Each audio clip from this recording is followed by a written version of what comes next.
Hello everyone, I'm Ronald Mehta and welcome back to Marketing91.com. We provide management and marketing training to students and professionals worldwide through our courses, videos and community. This video is part of our comprehensive take on the gamut of human resource management. Alright, let's start with the gamut of performance appraisal. Now in this video, we have broken down the gamut of performance appraisal in about 8 parts. Starting with the introduction, meaning, objectives, steps or process of performance appraisal, approaches or methods of performance appraisal, performance appraisals and case studies, which you will find throughout the video, the element of performance appraisal bias at number 6, how do you manage underperformance along with the case study of Google, and the benefits of performance appraisal along with conclusion. So let's start with the introduction to performance appraisal. Well, performance appraisal is a way of assessing an employee's conduct at work. It typically includes both qualitative and measurable characteristics of job performance. As stated by Edward Flippo, performance appraisal is the systematic, periodic, and an impartial rating of an employee's excellence in matters pertaining to their present and potential for a better job. Moving forward with an example of Meta. For its performance appraisals, Meta employs a stack ranking system which asks managers to assign grades on a bell curve to their employees. There is a certain number of employees that receive each grade. Well, the bell curve system is based on the idea that employees are placed in categories of excellent, average and below average based on their performance. Moving forward, well, that's how Meta has defined their scale. Less than 5% of employees receive the highest rank, which is about redefine. 10% of employees receive the grade greatly exceeds expectations. 35% receive the grade exceeds expectations. About 35 to 30% are graded with meets all expectations. The majority of the remaining 10 to 15% receive the grades meets most, a low one that jeopardizes their future employment. According to some employees, meet some grades are highly uncommon and are regarded as a sign that you are most likely being let go. Does not meet is the rarest of the rare case because most employees are let go before they reach that particular point. Moving on. Employees self-evaluate and ask for feedback from 5 other employees, typically their managers and closest co-workers, in order to get a final rating. Peers have the option of giving an employee direct feedback or sending their views to the employee's boss. The fact that employees can share anonymous feedback is one of the few FAANG companies that Meta is part of, makes it challenging to dispute an unfavorable evaluation. The employee's performance during the previous 6 months is then rated by the manager, who also notes if the person is ready for promotion after reading the peer feedback and self-assessment. Moving on to the objectives of performance appraisal. First, to keep records that can be used to calculate wage increases, pay rates and other compensation agreements. To assign the right personnel to the right job by determining the strong suits and shortcomings of employees. Then, to keep track of employees' progress and advancement in order to evaluate his or her performance. To give structured feedback to employees with respect to their performance as well as relevant status. It also acts as the foundation for inducing the employees' work habits. And finally, to reevaluate and hold on to the promotional and other training programs. Let's look at another example of Apple's performance appraisal process. Apple generally keeps its performance evaluation procedure undercover. What is known, however, is that the top performers are well compensated, typically in stock options, and the compensation varies according to each employee's performance and tenure. Results are used to gauge performance, not effort. Annual performance reviews are conducted during which each employee collaborates with 3 to 4 executives to identify their strengths and shortcomings, potential growth areas, and areas in which they shine. Annual raises are based on performance reviews and can be anything between the range of 0 to 8%. Moving forward, an Apple employee on Quora stated, Apple divides employee performance into 3 categories: teamwork, innovation, and results, while discussing the company's performance review cycle. For each criteria, employees receive one of 3 grades: exceeded expectations, met expectations, and needs improvement. You may not be that unlucky to be included in Apple's performance improvement plan though. With a 50% turnaround rate, Apple has one of the higher PIP employee turnover rates. Employees claim that you must truly screw up in order to be in that particular performance improvement plan. Moving on. Now let's look at the steps or process of performance appraisal. Well, every person has a unique personality as well as unique situational, social, psychological and physiological qualities which makes performance evaluation necessary. The steps entail the following, starting with the first one: establish some standards. Setting standards as an employer is the first step in conducting career appraisals. These requirements will serve as a benchmark to assess the performance of your employees over the last few days, weeks, months, or even years. The objective of the company, expectations from the employee, and the standard should be in line with each other. The set standards should be achievable and realistic for employees. Number 2, communicate those set standards. The next step in the appraisal review is to communicate the standards to your employees clearly.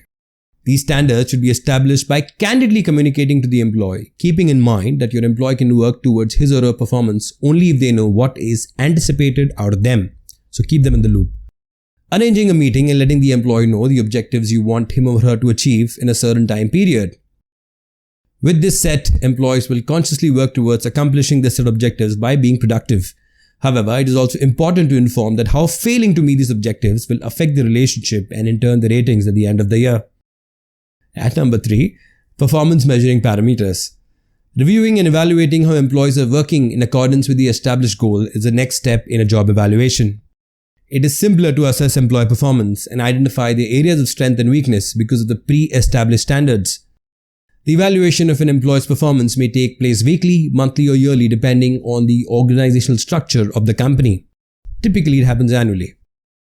At number 4, compare the employee performance to set standards given at the beginning of the year. Comparing the outcome is the next phase in the appraisal process. Employers can see a significant amount of difference between the set standards and the employee's projection. This will make it easier to assess the impact on the employee's performance. To ensure the effectiveness of the work appraisal, employers should make unprejudiced judgments regarding employee performance. Some organizations employ assessors who are sincere and committed to reporting outcomes that are based on facts rather than emotions. At number 5, give effective feedback. It is crucial to get back to your employees about the entire process as a part of the next step. Employees will learn what they need to improve on by receiving constructive feedback. Employers are recommended to deliver such feedback with empathy because it may have an impact on the employee's overall assessment review if there are some negative ratings. Maintaining open channels of communication will allow your employee to express themselves as needed. And finally, the element of decision making. Our work performance review's final phase is to provide solutions. Plans must be made in the event that an employee falls short in any way, well as not meeting the standards set at the beginning of the year. By setting up plans, employers can decide how to ensure the development of such workers. Depending on the needs of the employee, this may involve offering training courses, workshop, and other resources. To proceed further with your job, employees must agree to the terms of the organization. Job appraisals are excellent instruments for raising productivity levels across all employees in a firm. Employers can conduct a successful appraisal by following the stages mentioned above. Moving on to the approaches or methods of performance appraisal. There are many approaches or methods to conduct performance appraisal, but the two most important ones are the MBO approach and the 360-degree appraisals. We will look at them briefly. Other methods which also are part of the performance appraisal methods are graphic rating scales, essay method, assessment center, behavioral anchored rating scale, psychological appraisals, ranking method, fourth choice method, and critical incident method. We'll look at each of them briefly with suitable examples, starting with the first one, management by objectives. In the year 1954, Peter Drucker put forth this concept. Employees must set goals for themselves under the management by objectives approach. It entails creating a set of objectives that tumble down from the organization to the department, manager, and employees. This is a collaborative process and goals are time-bound and determined in consultation with their seniors. These objectives are hard but achievable. Reviews are often held to gauge how well goals are being met and to make any necessary adjustments to the initial goals. Moving on, there's a relationship between the objectives at each level. The organizational goal will also be accomplished if each employee, management, or department accomplishes its goal. The MBO approach is used by many companies, including PwC, EY, etc., for performance evaluation. Even while goals may be defined for a year or a period of 6 months, this does not indicate that the performance feedback should be given only at the conclusion of the given time frame. Instead, routinely providing informal feedback, or I would say check-in meetings, might be done right away after a specific behavior. Employee commitment and motivation are increased by an objective-based performance management system for many reasons. Employees will participate in setting their own goals rather than having the organization set them for them. Employees discuss major organizational goals and fully understand how they add to these objectives. Then, create personal goals and plans. Manager establishes goals in collaboration with each specific member of the staff. The goals must be SMART, that is specific, measurable, attainable, relevant, and time-bound. Though it becomes more challenging to set a written goal that is both relevant and attainable. Next, provide criticism and assess performance. Thus, frequent communication between the management and the employee is required to assess development. The frequency of evaluations determined by the employee and the task is being done. On the other hand, in reality, most managers do not hold enough review meetings. Now let's look at the steps to implement a successful MBO program. First, every manager must have 5 to 10 goals expressed in specific, measurable terms. Next, managers can propose their goals in writing, which will be finalized after review. Then, each goal needs to include a description and a clear plan, that is a list of tasks to accomplish it. Then, determine how progress will be measured and how frequently, that is minimum quarterly.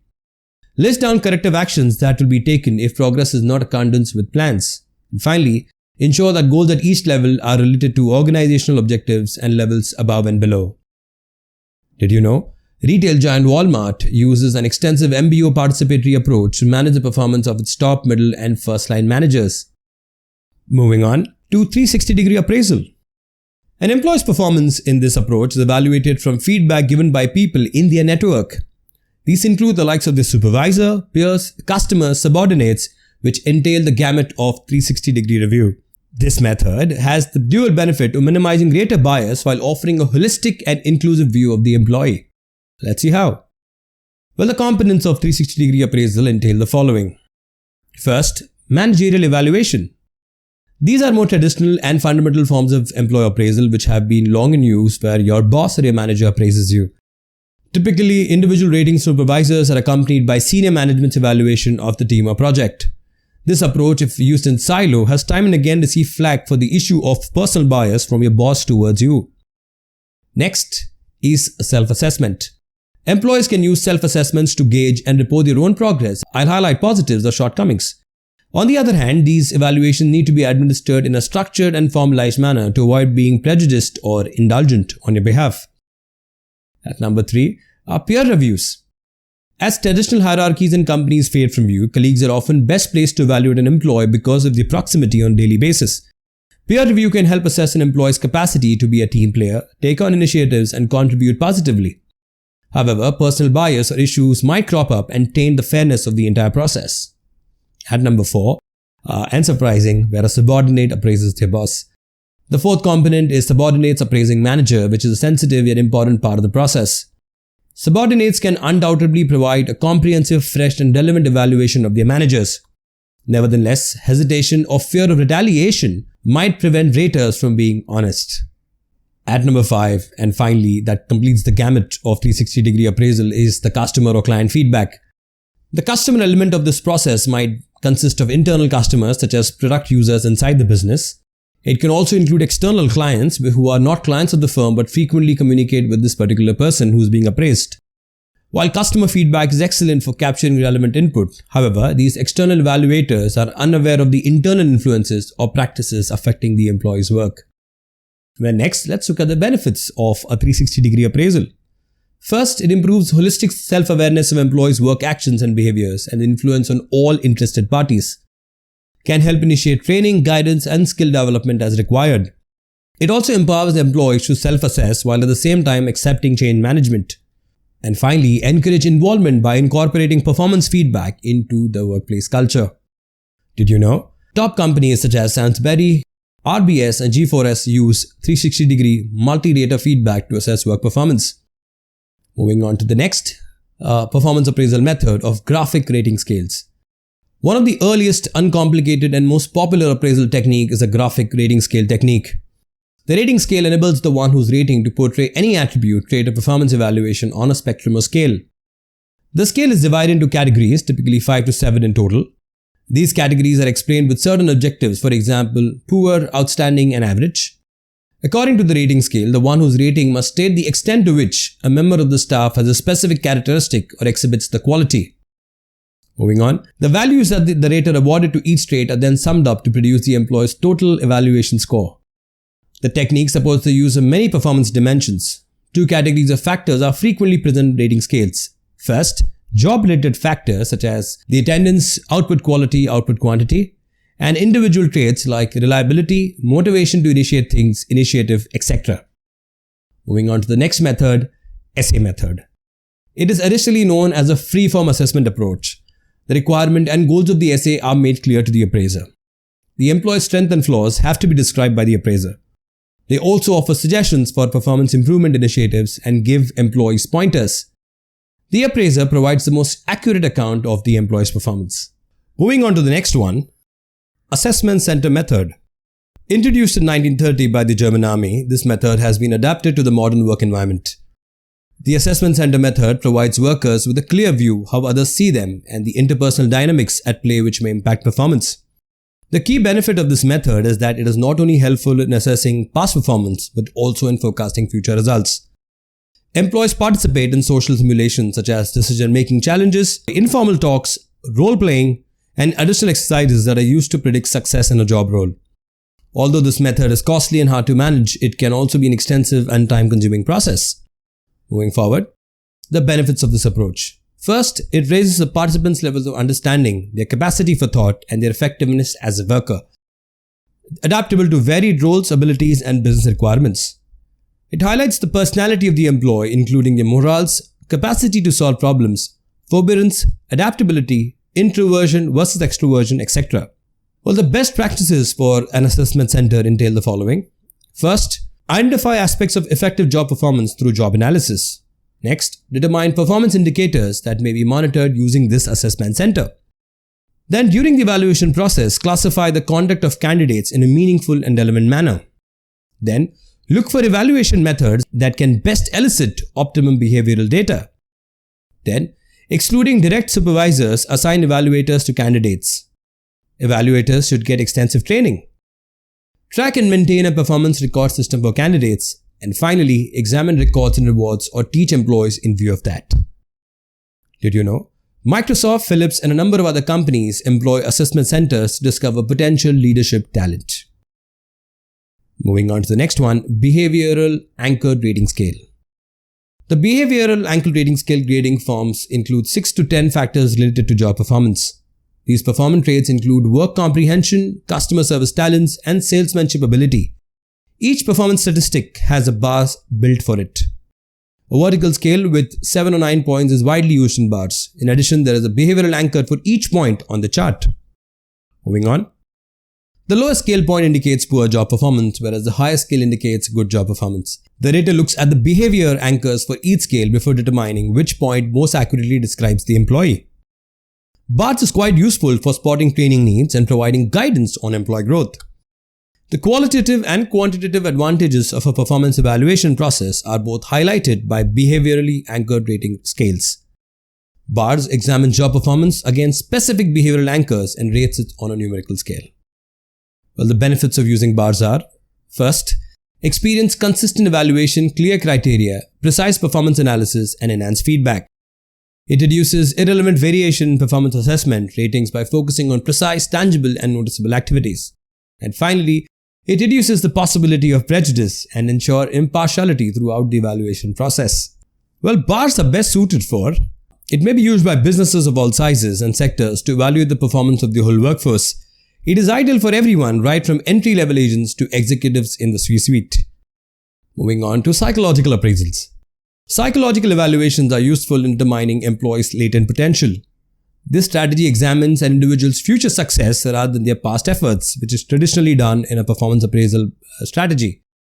These evaluations usually assess 7 important aspects of job performance, such as cognitive skills, mental faculties, leadership qualities, character traits, emotional intelligence, and other relevant talents. Moving on. To accurately analyze an employee, psychologists administer a number of tests like dialogues, in-depth interviews, psychological examinations, etc. However, it is a time-consuming and difficult procedure, and the quality of findings is heavily reliant on the appointed psychologist. The psychological evaluation is carried out while taking into consideration certain situations. For instance, an employee's persuasive abilities, behavioral reactions, emotional response, and other traits might be evaluated based on how they handle probably a hostile customer. Moving on to the benefits of such an approach. Extrapolate quantifiable, unbiased information on a worker's performance and potential. And as opposed to other performance appraisal techniques, it may be implemented quickly and give introverted or shy employees a chance to demonstrate their abilities. Moving on. Well, they are ideal for the formation of a leadership pipeline, team building, conflict resolution, and other purposes. Common mistakes: inadequate training, a lack of knowledgeable professionals to perform such evaluations, and candidates' anxiousness or fretfulness can all distort outcomes. Did you know? Psychological assessments are used by companies such as ExxonMobil, Ford Motors, and P&G to assess employee traits and performance. Moving on to the next method, the ranking method. Sounds pretty straightforward. This process calls for the manager to classify or file all personnel in order of performance from best to worst. For instance, on the dimensions of performance excellence such as performance meets highest standards, the management will assign the individuals to perform at the highest level the rank of 1 among a group of 10 workers. In the 10th place will be the employee whose performance is subpar in comparison to the rest of the employees. According to the ranking method, the rater must rank his subordinates based on overall performance.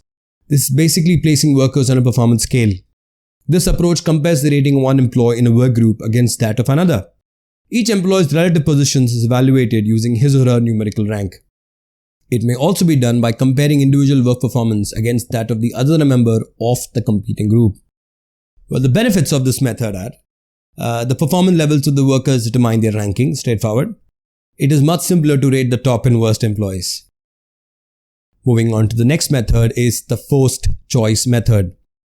This is a substitute for the traditional rating system. The rater must select from a list of descriptive comments about an employee while using the forced choice method. These sentences are frequently presented in duos.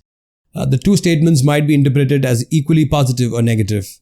One of the two statements that are most applicable to the employee is chosen by the appraiser. Moving on to the benefits of forced distribution. This method is likely to minimize rater bias.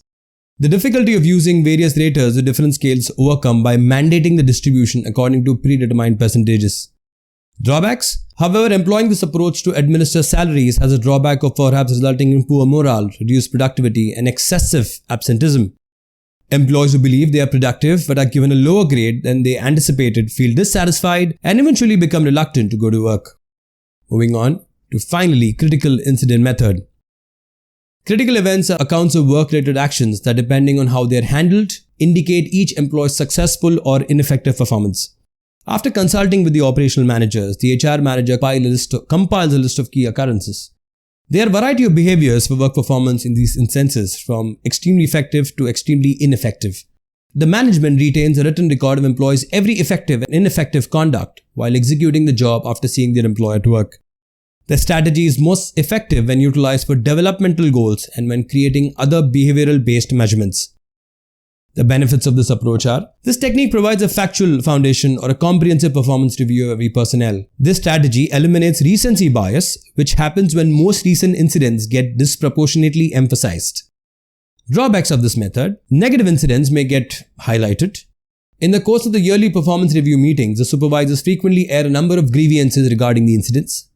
Employees may not enjoy the close monitoring that occurs regarding events, may be a headache for the management in question, who may be too busy or forgot to do so. Well, that brings an end to the approaches or methods of performance appraisal. Moving on to a few more examples and case studies of performance appraisal, starting with the first one, Google. In May 2022, Google fully redesigned and altered its performance review procedure. Google Reviews in Development, or GRAD, is the name of the new procedure. Internal documents assessed by CNBC state that it's a part of an effort to streamline the evaluation process, limiting reviews to once a year and putting more responsibility in the hands of the manager rather on peer reviews. Most Google employees should earn more money under the new method than they did under the previous one. In order to discuss their professional growth, they will also check in with their managers every 3 months. Moving forward, for employee evaluations, Google employs a 5-point grading system. At number 1 is the transformative impact of their job. Number 2, the outstanding impact. Number 3, significant impact of their job. Moderate impact, and not enough impact. Moving on to another example of Starbucks. Well, Starbucks assesses the level of customer service at its cafes around the nation using connection scores, which are ratings provided by the customers. Well, it has a dual blade effect. We'll see how. In interviews with NBC News, some of Starbucks' present and past employees claimed that the system, which had not previously been covered, left them feeling helpless and subject to the whims of consumers. Employees said that in 2 cases, managers had cut back on store employees' hours due to low test scores. Despite the fact that ratings have been in use for some time, several employees claimed that connection score system also had a significant role in the current national labor organizing movement at Starbucks, where employees were fed up with such kind of pressure built in their work atmosphere. Moving forward. Well, how this is done? By combining email questionnaires distributed to a sample of consumers who have enrolled in its reward program, Starbucks determines connection scores. Well, there are over 27 million active users of the rewards program in US, and on a scale of 1 to 7, varying from strongly disagree to agree, they are asked to evaluate on their most recent encounter with Starbucks. There are questions concerning the cleanliness of the store and the quality of the drinks. However, one of them is crucial to the connection score, and that is, did the employees made an effort to get to know me? According to Starbucks, perfect scores contribute to raising the statistics, while any score below 7 is effectively treated as 0. Moving forward, for instance, if 40 out of 100 respondents to the survey gave a response of 7, the customer connection score for that establishment would be 40. Data from the preceding 8 weeks is taken into account when ratings are revised at the start of each week. Out of the more 6,000 customers, a former Starbucks employee said that their location received about 30 survey replies each week. Despite the fact that stores are looking at large number, according to Borges, Starbucks was unable to provide the usual number of replies that went into customer connection ratings. Moving forward, one of the store manager at Starbucks in Seattle claimed that she, along with other managers, experienced pressure to maintain good connections ratings, a worry that permeated to employees. When she took a medical leave of absence in 2020, there was a lot of shame for those who had low scores. Sometimes other managers would make jokes, which were very demoralizing. Making fun of others, according to Starbucks, is inconsistent with its core beliefs. Employees claimed that the management frequently pressured them to have discussion with customers that felt forced in order to affect the ratings. As stated by one of the employees, "You're just kind of pumping out drinks. I think a lot of people just get into a groove. But then somewhere in the back of your head, if you don't say hi to everybody or you don't have little conversation with everybody in between all of this rush and noise and the stuff going on, it's like, oh, this will affect my store's numbers." Moving forward, employees frequently complained that attempting to raise their store's connection score ran counter to the other demands made by Starbucks, such as they need to serve customers beverages more quickly at drive-thru windows. As stated by another employee, it's frustrating because there's a lot of push and drive to focus on speed and volume, but in the same breath, have us make these connections with people. That's what we want to do. We are in the service industry. We love talking to people, but you can't do both. Moving on to another example of Amazon. According to recently leaked documents that are purportedly from Amazon, the tech giant rates its employees using a contentious stack ranking system, also known as rank and yank or purposeful Darwinism, as one employee put it in a Glassdoor review. This indicates that in an annual review, employees receive a grade based on a curve. Therefore, it is necessary for a specific number of its employees to be at the very bottom. As a result, even high-performing staff could receive a low ranking. Up until recently, Amazon employees were given one of the following 3 marks during their performance review: top tier, highly valued, or least effective. According to records, Amazon anticipates that the 5% will be the least effective, 20% of employees will be top tier, and 70% will be highly regarded. This year, Amazon added HV1, HV2, and HV3 ratings to the HV, that is highly valued rating, to provide evaluation in more depth. According to internal records, employees who receive a rating of HV1 or higher are qualified for a base pay rise. The Anytime Feedback feature from Amazon is an internal platform where employees can anonymously compliment or criticize one another. As the name suggests, it is a continuous feedback process. If you do not pass, you are put on a performance improvement plan for 3 months. One worker stated in a review on Glassdoor, "The level of performance that would have been acceptable 5 years ago will get you canned today.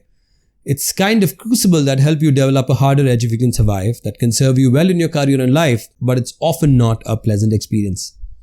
Moving on to a final example of Netflix. Netflix's approach to performance assessment strongly reflects its culture of openness. In March and April, the streaming juggernaut holds a 360-degree appraisal. A 360-degree review incorporates several evaluation and receiving input from supervisors and co-workers, as I discussed in this video before.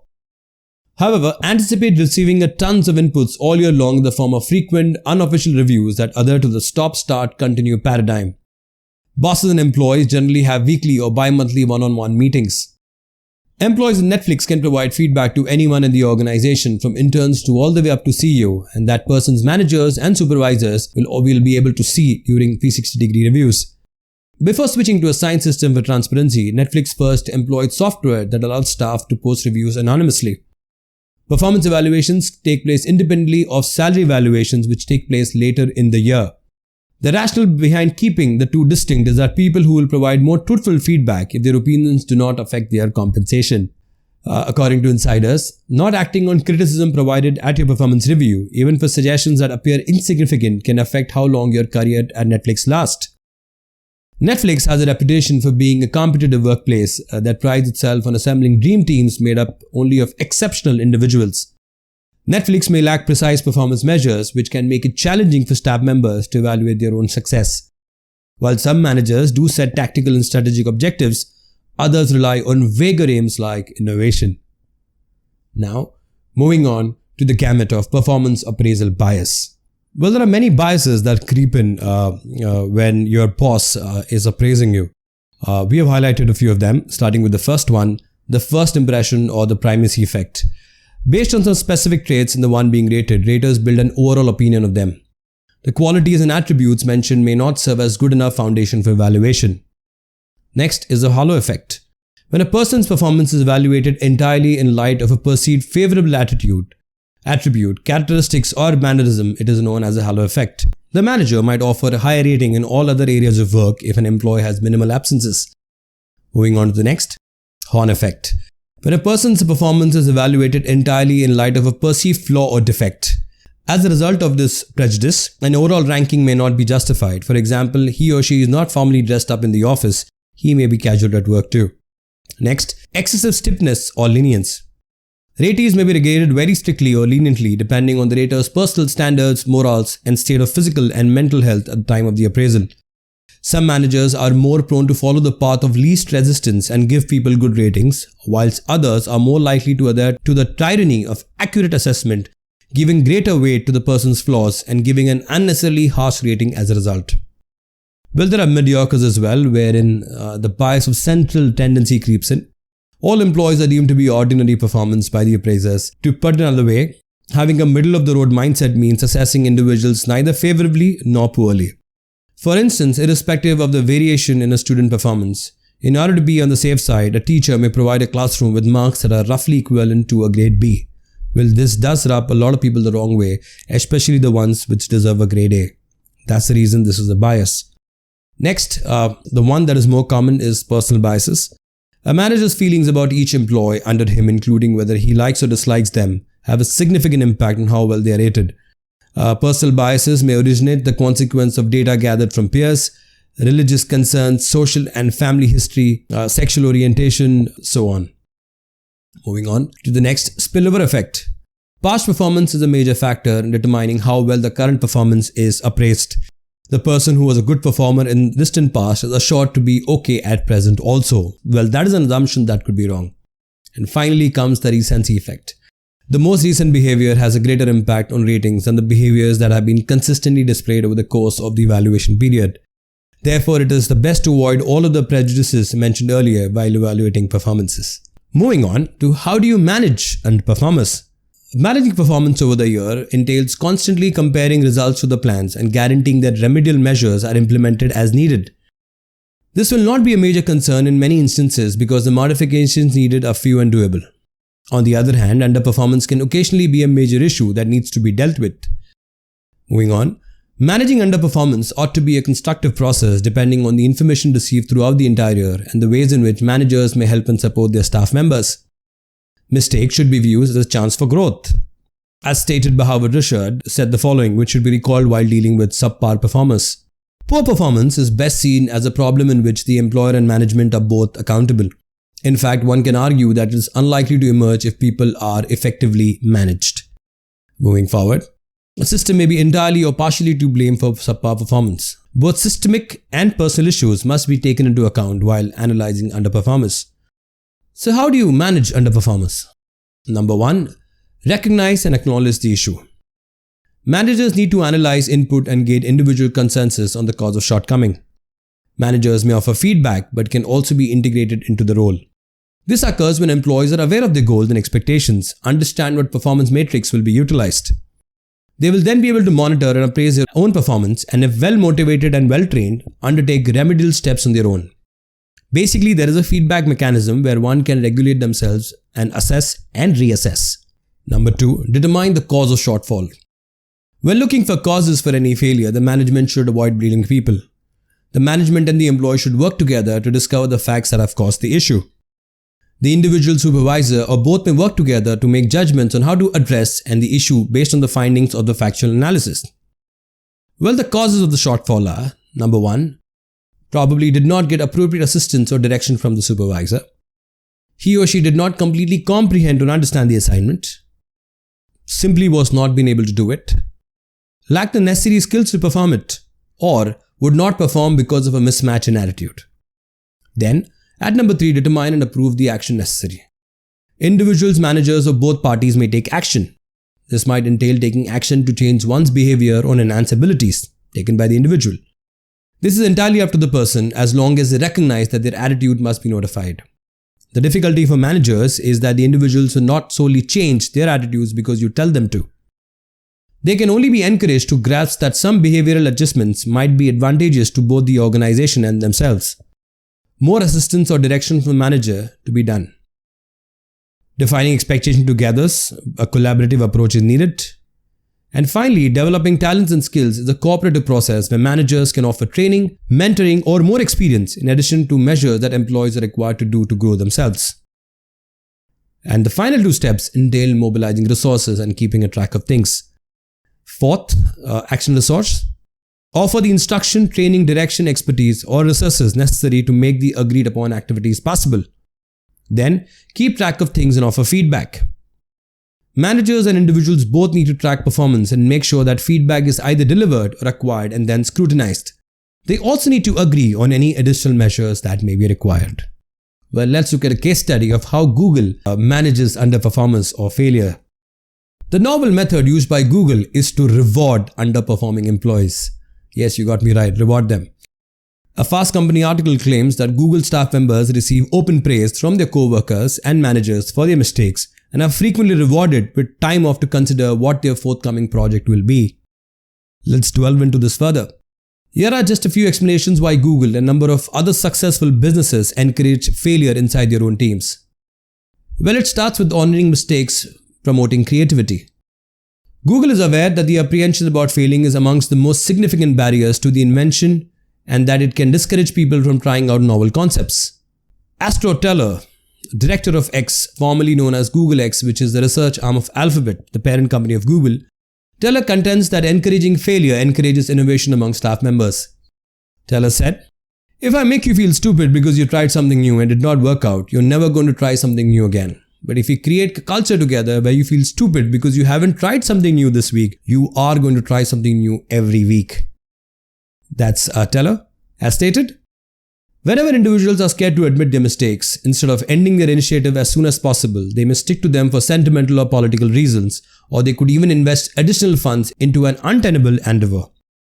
Moreover, that is precisely what forward-thinking businesses need in their team members, individuals who are open to trying new ideas and who thereby innovate.